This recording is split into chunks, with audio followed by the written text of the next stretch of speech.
ગુજરાતમાં કેટલીક પંચાયતોની ચૂંટણીઓ જાહેર થઈ ચૂકી છે, જાહેરનામું પણ પ્રસિદ્ધ થઈ ચૂક્યું છે।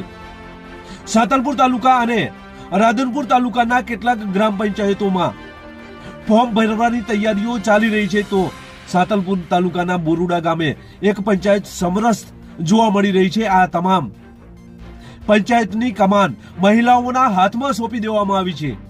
9 મહિલાઓ છે જેને આ ગ્રામ પંચાયતની કમાન સોંપવામાં આવી છે। સાતલપુર તાલુકામાં જેવામાં રાધનપુર તાલુકાની એક ગ્રામ પંચાયત પણ સમરથ બની હોય તેવું જોવા મળી રહ્યું છે, જેની આજે વાત કરવી છે।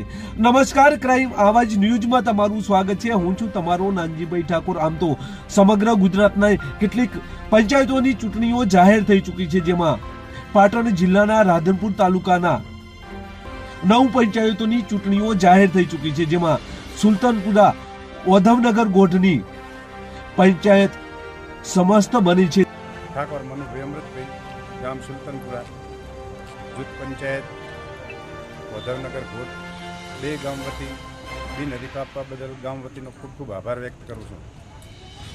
અમારા સુલતાનપુરા જૂથ પંચાયતની ચૂંટણી ઓધવનગર ગામ અને સુલતાનપુરા ગામ વતી સમરસ બિનહરીફ મનુભાઈ ઠાકોરને બિનહરીફ આપ્યું છે, તે બદલ સુલતાનપુરા અને ઓધવનગરના તમામ ગ્રામજનોનો ખૂબ ખૂબ આભાર।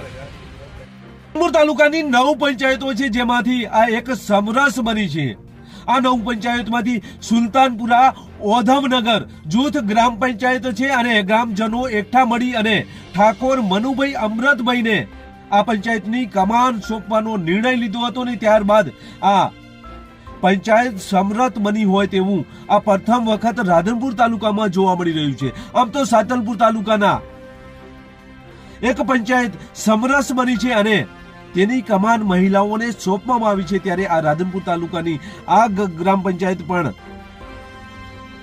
સમરસ બની હોય તેવું જોવા મળી રહ્યું છે। બસ જ, જો તમે અમારી ચેનલમાં નવા છો અને આવા જ લેટેસ્ટ ન્યૂઝ જોવા માંગો છો તો અમારી ચેનલને અત્યારે સબસ્ક્રાઇબ કરો, જેથી આવનાર લેટેસ્ટ ન્યૂઝ તમારા સુધી પહોંચી શકે। નમસ્કાર।